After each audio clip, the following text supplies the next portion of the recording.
Hi guys, good morning. Happy Friday. So it is 7 a.m. Kakaalis lang ni Daddy at saka ni Ate. Tapos tayo naman guys ay nagpe-prepare ng ating mga na-harvest kahapon. So tinanggalan ko na ng mga maiitim yung ating black pepper kasi guys yung sa dulo medyo merong itim. Nilagay na natin siya sa freezer bag, pati na ang ating mga tomatoes kasi guys medyo malalambot na rin yung iba. And then, mag-harvest naman tayo ng ating siling labuyo. Dahil medyo lumalamig na rin dito guys, kung napansin niyo maliban sa scrub suit, meron tayong suot na long sleeves. Nasa 50s lang tayo for today, ngayong umaga. Pero mamayang hapon guys, aabot tayo ng 80 degrees. Pero dahil ang ating mga pepper ay, warm climate na mga tanim. Kailangan na natin silang i-harvest bago pa sila matuyo. At napakarami na nating mga siling labuyo. Ayan. Ito yung binigay ng ating kapitbahay guys na Nepali. Yung nakatira sa tagliran natin. Ayan. Marami pa rin siyang mga buko at saka bulaklak. So sa mga tanim guys, kapag may mga nakikita pa tayong mga ganito na buko, kailangan aanihin na natin yung mga ready for harvest para patuloy pa rin siyang bumunga at yumabong.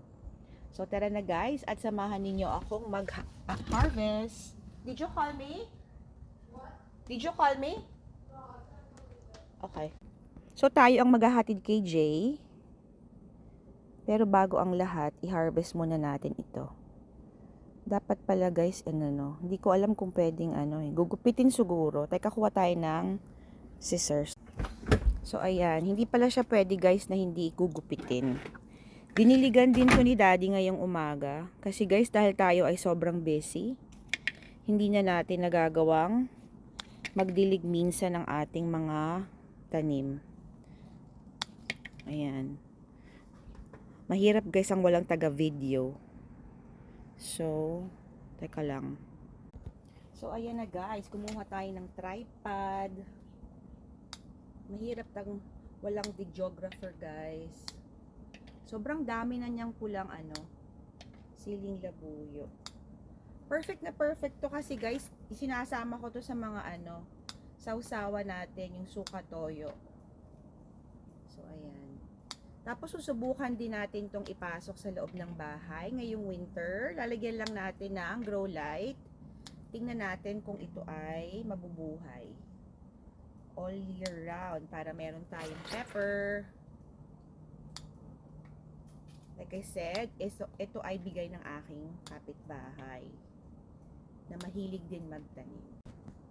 So, yung ating mga kapitbahay guys ay mababait. Yung nagbigay nito guys ay Nepali. Yun namang ating sa kabilang side naman ay Chinese. Siya naman guys, hindi mahilig magtanim ng mga mga gulay. Puro siya flowers.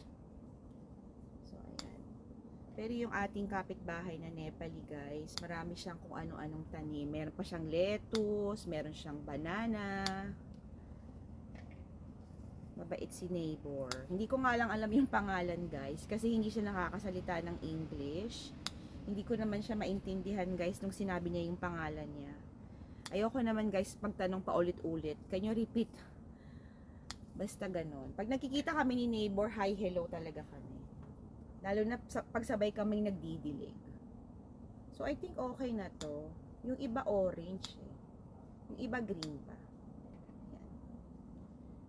Kahit maliliit kunin na natin. Kahapon guys, nakakapag-harvest ako ng maraming pipino, tomatoes, beans, tsaka hot pepper. Kung napanood niyo yung ating long form, yung part 1 na upload ko na kahapon, kaka-upload ko lang kaninang umaga ng part 2 guys. So, i-upload natin yung last part ng ating harvest for Thursday. And then, syempre naman, i-upload din natin ang ating Friday harvest ng ating hot peppers. So, eto na guys, ang ating ani for today. Meron pa tayong patio tomatoes dito. Meron pa ako nakikitang patio tomato na pwede na ring i-harvest. Hindi pa tayo guys kumakain.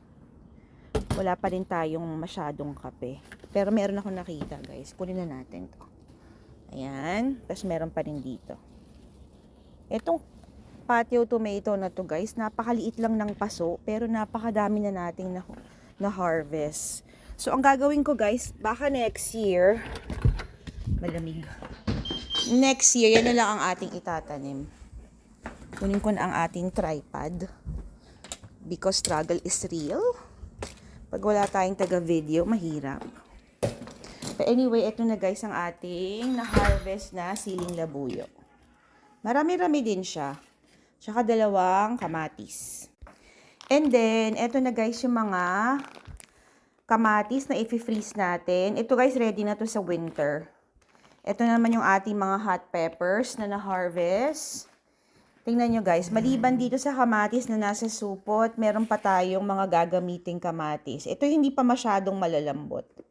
Tapos meron tayong Carolina Reaper. Meron tayong 3 bell pepper na napakaganda. Yung isa guys namula na. And then, meron din tayong nakuha na pipino. Ito guys, ayan ang ating pipino. So yung isang piraso nito guys, pinakain ko sa mga alaga kong guinea pigs. Gustong-gusto nila yan. Meron pa tayong okra. I think meron pa akong isa or 2 okra dun sa tagiliran. So, dahil maghahatid na tayo kay Bunso, mamaya na natin to aasikasuhin. Tignan nyo guys yung aking kape. Hindi ko pa nababawasan. Inom muna tayong kape bago natin ihatid si Jay. Ayan guys. Ang pogi ko ba? Gusto ko yung buhok ko maiksi. Hindi ko feel talaga. Pag medyo mahaba na yung alanganin, pag gising ko sa umaga guys, hindi sumusunod yung buhok ko sa akin. Eto guys, pagkatapos kong magpalit ng scrub suit, binabasa ko lang yung buhok ko. Tapos, susuklayin lang natin ang kamay. Tapos, ready na tayong pumasok. O, diba? Hindi na natin kailangan ng mahabang time sa harap ng salamin. Bakit sumasayaw? So, nilagyan na ni Daddy ng label ang ating hot pepper. Ito yan guys. Green hot pepper. Masarap to sa sinigang, nilaga, mga ganyan. Bulalo. So, ito lahat yan, guys. Hinugasan na natin, pati ang ating kamatis. Hindi ako nagkakaning, guys. Sabi nung iba, mag-ano daw ako, gumawa ako ng tomato sauce. Para sa akin, guys, masyado siyang matrabaho. Gusto ko yung mabilisan lang. So, ito naman ay ginagamit natin sa mga, pag nagigisa tayo ng mga ulam, tapos sa sinigang. So, pag ito ay frozen na, kumukuha lang tayo ng 2 piraso, minsan 1 piraso, depende sa laki. Tapos yun na yung ginagamit nating panggisa-gisa sa ating mga ulam. So, ito na guys ang ating 2 patio tomato ngayong Biyernes. At ang ating napakadaming ang tawag dito Thai pepper Ayan, siling labuyo. Ayan. So, huhugasan natin to, syempre. Tapos, i-freeze ko na din to kasi wala naman tayong paggagamitan. Pakita ko sa inyo guys kung anong ginagawa ko sa mga nakukuha nating sili. So, ito lang mabilisan lang guys bago ko ihatid si Jay. Ito ay empty na bottle.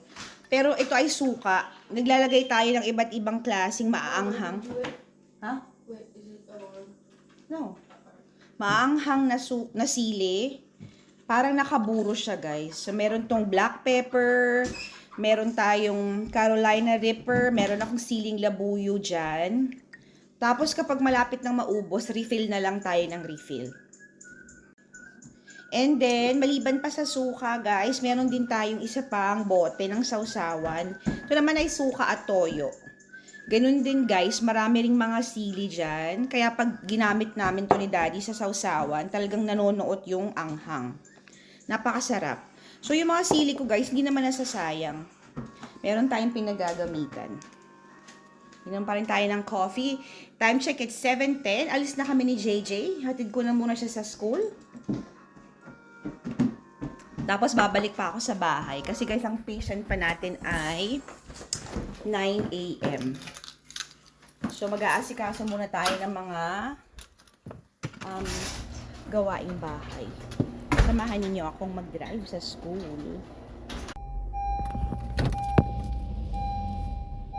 So, ang school ni Jay ay malapit lang naman. Mga 10 minutes away. Less than 10 minutes pag walang traffic. Tapos si ate naman medyo malayo. Kaya si daddy ang naghahatid sa kanyang dalaga.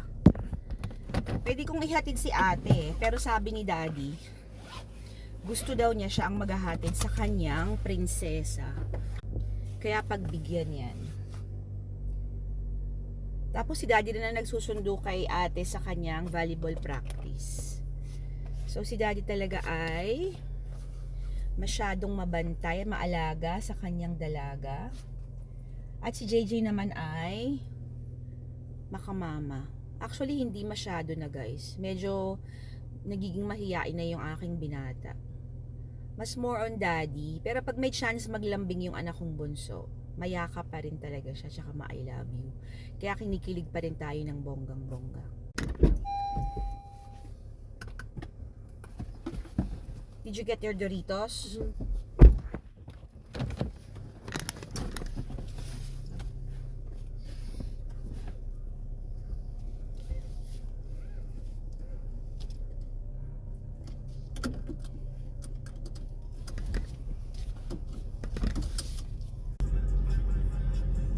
So guys, 7:15 na. Ang tagal mag-prepare. Naglagay pa siya ng sapatos. Okay lang naman kasi yung ano, yung bell nila ay mag-alarm 7:50. So meron tayong ano, plenty of time.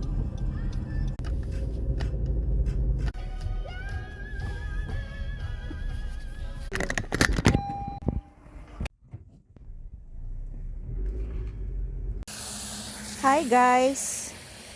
Continuation ng ating Friday video. So naihatid ko na si Bunso. Naglinis lang ako sandali guys ng aking sasakyan. Yung ang ating window guys at saka yung ating windshield ay nilinis ko muna.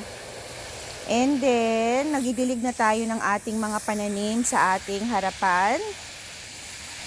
Mga 2 araw din tayong hindi nakapagdilig guys. And then, yung mga bulaklak natin, medyo malungkot na yung iba. Ayan. So, wag natin pabayaan, guys. Kasi pwede pa rin itong mamulaklak hanggang fall. Ayan. So, yung mga hinarvest natin na tomatoes, tsaka long peppers, hindi ko pa nalalagay sa freezer. Nandun lang siya sa ating kitchen island.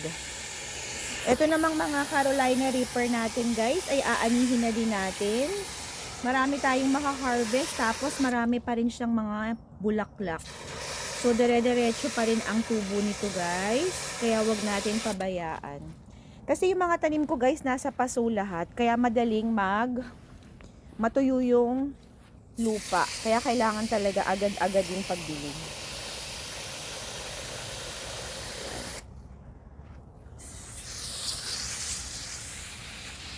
Ang ating mga begonias ay malalago pa din. Iba't ibang kulay yan guys. And then ito naman sa ano natin to, sa kapitbahay natin to na nagpaalaga ng kanyang mga halaman sa akin habang sila ay nakabakasyon. So ating binibisit ang kanyang mga petunias. Ang ating namang patio tomato sa harapan ay marami pa rin kulay green. Ayan, kita niyo ba yan? Didiligan natin mamaya yung upper deck. Kasi sa upper deck guys, may mga kamatis pa tayo doon, beans, saka mga bulaklak. Ito pa guys, marami pa rin tayong maka-harvest bago mag-taglamig.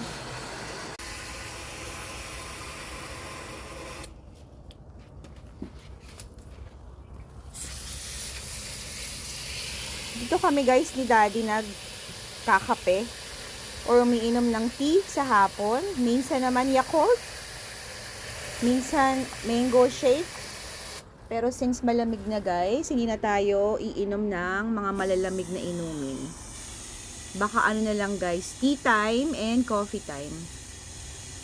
Etong hanging basket na to guys, ako lang ang gumawa nito. Sana wag tayong matuluan ng tubig. Ang mga nakalagay dyan guys ay, so sa hanging basket ang nakalagay dito ay begonia, vinca, at saka marigold. Bumili lang tayo ng mga seedlings, tapos ako na ang nag-arrange niyan sa ating hanging basket. Kasi guys, mahal ang ano dito, mahal ang hanging basket kung bibilihin mo. Ayan. Sa likod guys, marami tayong mga hanging basket eh. So ako na lang ang gumagawa ng ating hanging basket arrangement. Meron pala akong roses. Ayan oh, mga roses. Dahil meron tayong chance na magdilig, diligan na natin guys ang ating mga pananim. Punta naman tayo dito guys sa tagiliran kung saan nandito ang ating eggplant, hot pepper, okra at saka beans. So kahapon naka-harvest ako ng maraming green beans. Tapos sa weekend, i-harvest natin ang ating eggplant. Siyempre, gagawa na naman tayo ng torta.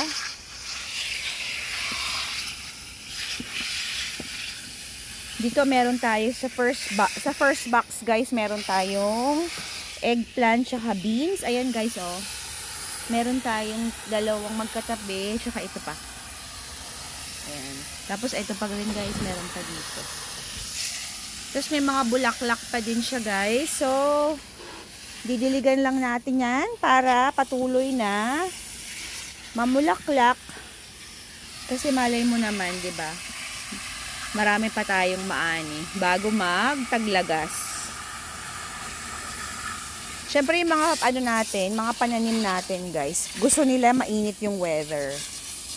So, malapit na din tong matapos. Next month ay September na. Papasok na ang autumn season. Hindi ko nakita to kahapon guys. So, nag-harvest kasi ako ng mga green beans and yellow beans kahapon eh. Tapos ginupit ko na din yung ibang hot pepper natin. Marami pa rin tayong hot pepper dito. Meron pa nga isang pirasong eggplant guys. Eh. Ayan pa yung mga long hot pepper natin.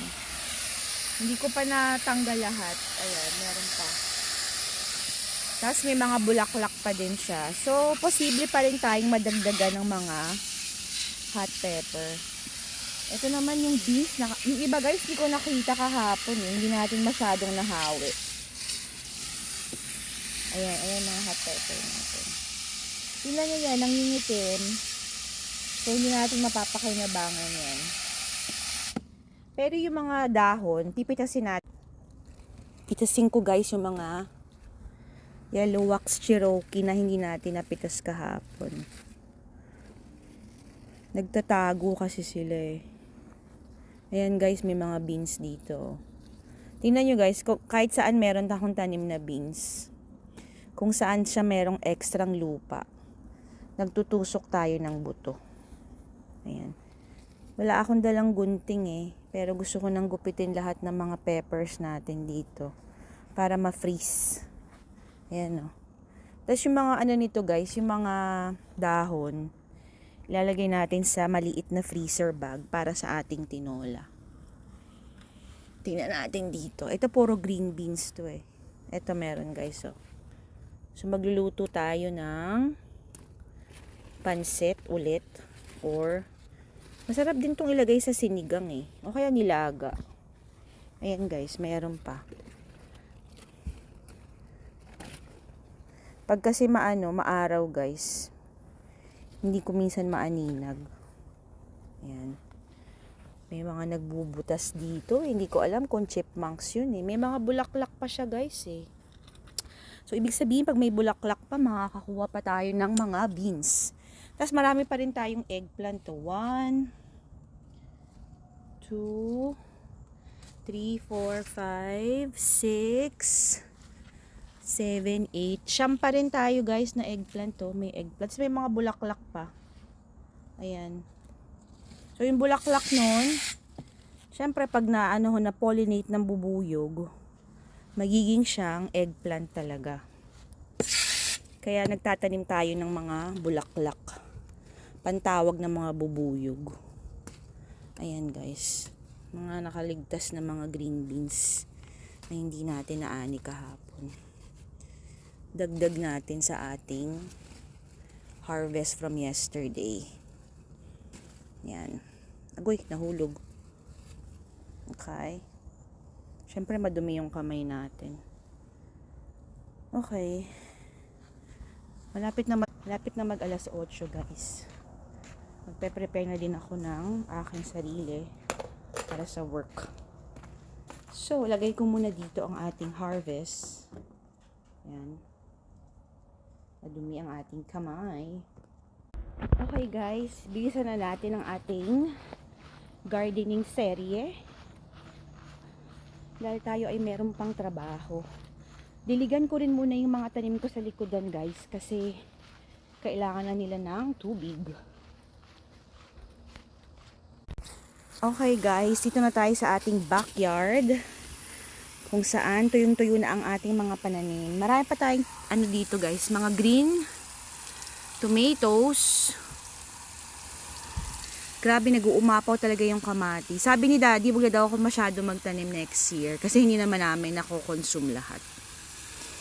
Hindi ko kasi mapigilan guys eh. Talagang pag merong seedlings or pag meron akong mga buto-buto, talagang nagpupunla ako kasi parang ang sarap sa pakiramdam na may mga may mga naaani kang ganyan. Kasi hindi, pag nagpunla ka ng buto guys, hindi naman automatic lahat yun bubunga. Yung iba mabubuhay, yung iba hindi. Kaya lahat ng mga meron akong seeds guys, nagtatanim talaga ako, nagpupunla ako. Kasi hit and miss. Paano kung hindi maging successful, di mag-aantay ka na naman. Eh pag nagpaano ka guys, pag nagpunla ka ng buto, mag-aantay ka ng at least 2 weeks eh. Yung iba 21 days. Dahil wala tayong heating pad, sa grow light lang guys. Kailangan kasi pag nagpunla ka ng seeds, mainit yung condition para magtuloy-tuloy, mag-germinate yung mga seeds. So ito din yung mga kamatis, malalaki yung kanyang puno.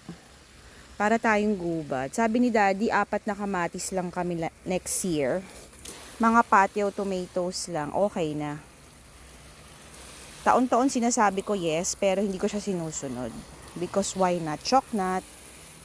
Ang sarap kasing magtanim. Kaso lang matrabaho din guys. Yung pagdilig-dilig, ganyan. Ipuprune. Sadyang mahilig lang talaga akong mag-garden. Kaya kahit na napapagod tayo, okay lang. Kesa napapagod, mas nare-relax ako guys pag nag-gardening ako eh. So katulad ngayon guys, meron akong time bago ako pumasok sa work.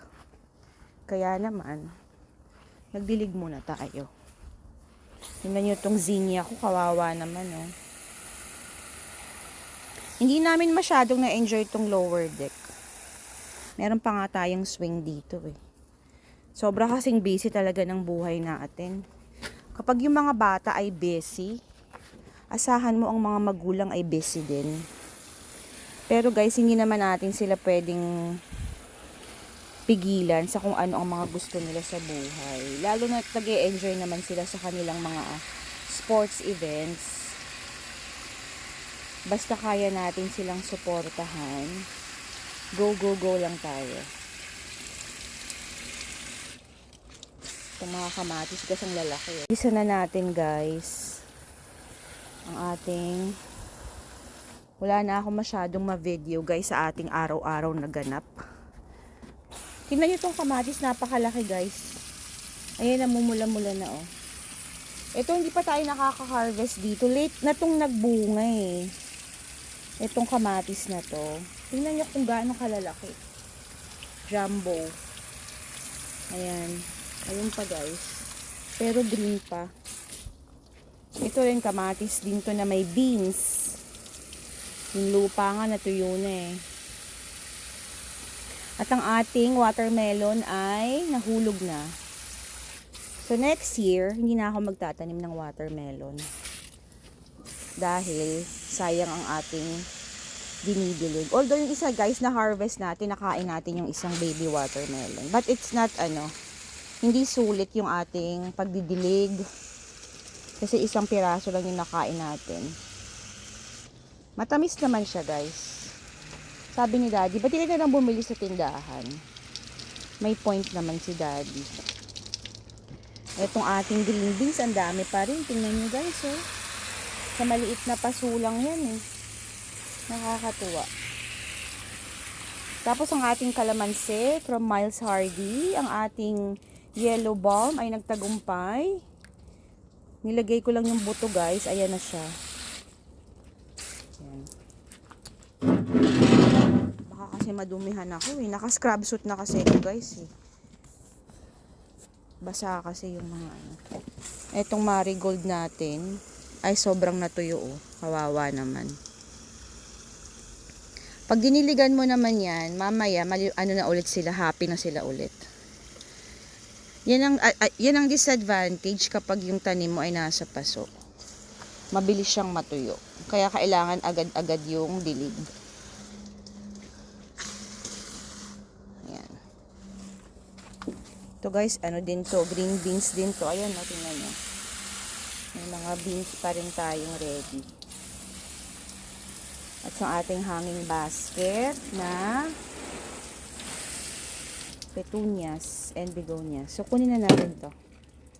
Pitasin, pitasin, pitasin. Yan. I think meron pa tayo dito. May nakita ako dito eh. Ito oh. Ito puro beans to eh. Alam nyo ba yung mga alaga akong guinea pigs, mahilig din sila sa mga gulay. So, yung mga retaso, sila yung nakikinabang. Si Nugget at saka si Piggy Smalls.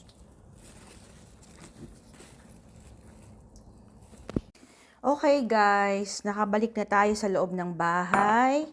Tapos na rin tayong magdilig ng ating mga front and backyard pananim. Ito na guys ang ating harvest ngayong Friday. So, nag-harvest tayo ng siling labuyo. Tapos, pinitas ko na lang ulit ang ating mga hot pepper sa tagiliran.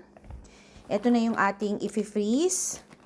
Meron tayong 2, 4, 6, 6 na long hot pepper at hindi ko alam kung ilan tong siling labuyo. And then, meron pa rin tayong na-harvest na mga beans sa ating tagiliran at likodan. So, ang ating beans guys ay hinuhugasan na natin dito sa ating kusina. Piliin natin yung mga maliliit. Bibigay ko to kila Nugget, tsaka Piggy Smalls. Para lahat guys ay masaya. So, lahat ay nakikinabang ng ating mga pananim. So, ito guys, yung mga ano na, maliliit, bigyan natin sa ating mga alagang guinea pigs. Para happy rin sila. Ayan. So, ito. Tapos, ito naman yung kamatis, guys. Ano na, napipi. Pero, hihiwain natin to para ibigay kila Nugget. So, mag-e-enjoy sila dyan dahil gusto rin nilang kumain ng ating fresh na gulay. So, siya lang ating mga guinea pigs. Kumakain din sila ng ating harvest. Maliban, syempre, hindi pwede, syempre, yung hot pepper. So, pakainin natin sila Nugget at Piggy Smalls.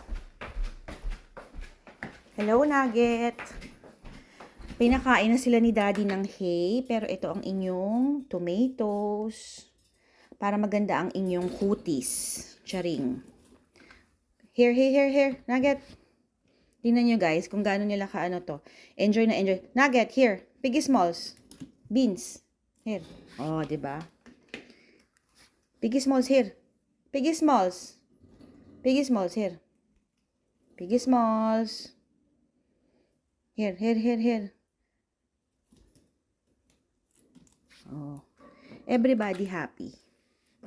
Enjoy your gulay. So, mamaya guys, pagdating natin galing sa trabaho, lilinisin natin yung kanilang kulungan. Hindi ko na yun nalinis nung Wednesday. Kahapon yung ating trash collection eh. Mamaya na natin lilinisin. Okay guys, tapos na tayong magdilig. Tapos ito ulit guys yung ating sausawa ng lumpia, isda. Ito combination ng suka at toyo. And then meron naman tayong suka lang. Okay guys, yan lang muna for today's harvest. Yan lang muna for today's harvest serye guys. Happy Friday, happy weekend to all. remember, every gising and every harvest is always a blessing. God bless everyone. Maraming salamat po sa mga sumusuporta sa akin. Ingat! Bye!